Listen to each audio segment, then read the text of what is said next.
una vez más Elon Musk está en el ojo de la tormenta, cuestionando el sistema y llevándolo a un plano más allá. Dice que no es más un debate entre izquierda o derecha, sino entre humanidad y quienes nos quieren extinguir. Llama entonces a la unidad entre la doctrina política, entre ambos polos, y más bien hacia quienes quieren lo mejor para el ser humano frente a la amenaza de quienes quieren reducir la población mundial. Recientemente en el Pan Am Post comentamos cómo él se reunió con la presidenta de Hungría, quien ha encabezado la cumbre demográfica. Aunque Elon Musk no estuvo en la última edición, dijeron que hicieron una versión local durante la visita de la presidenta a Texas. No es un dato menor que Elon Musk es padre de 10 hijos. De manera que él ha llevado en la práctica la teoría que el problema no es que haya demasiada gente, sino que falta gente.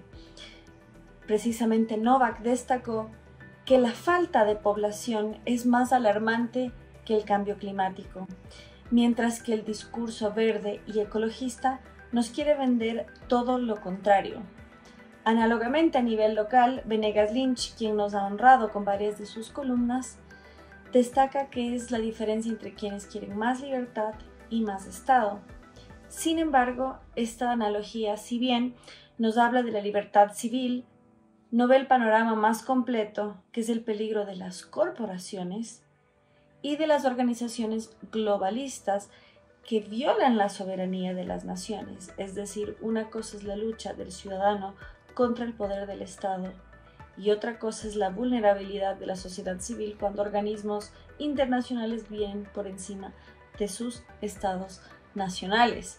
Es decir, es una guerra de varios frentes.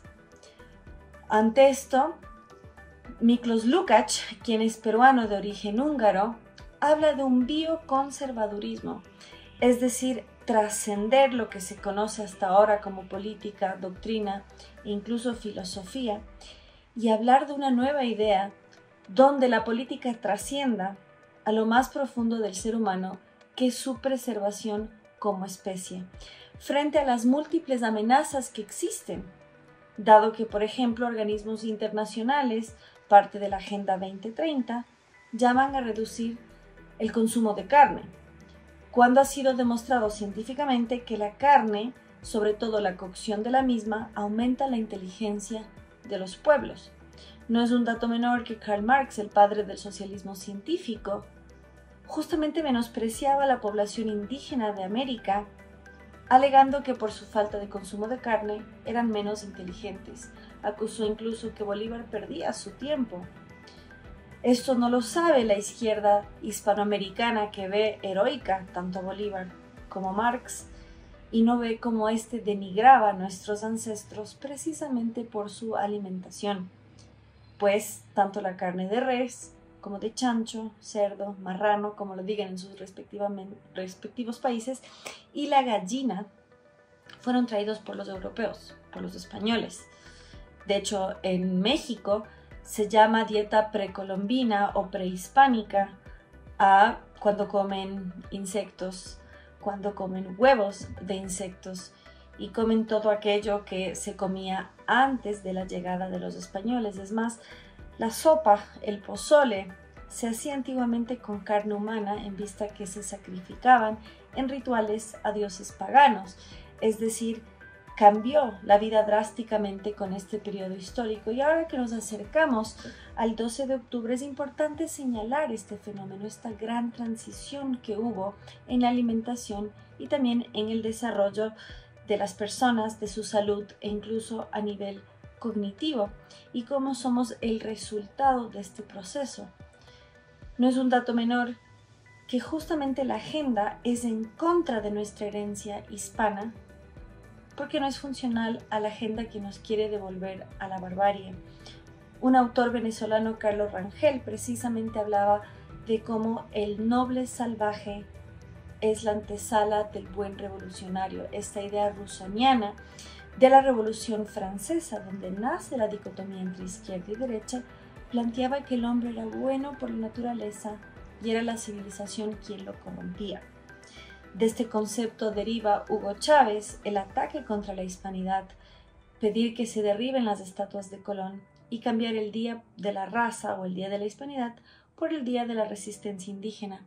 Lo que no toma en consideración es precisamente que fue gracias a la resistencia indígena contra los imperios azteca e inca que existimos nosotros los mestizos hispanoamericanos, pues los indígenas eran la mayoría.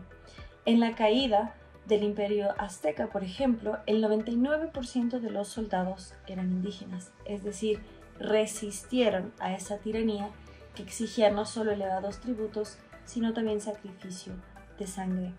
Por eso y más es que vemos esta agenda sandía, que es verde por fuera y rojo por dentro, que nos alega un ecologismo que requiere reducir la población mundial por el bien del planeta, pero que en su interior es tan rojo como el genocidio que terminó con la vida de más de 100 millones de personas en el siglo XX.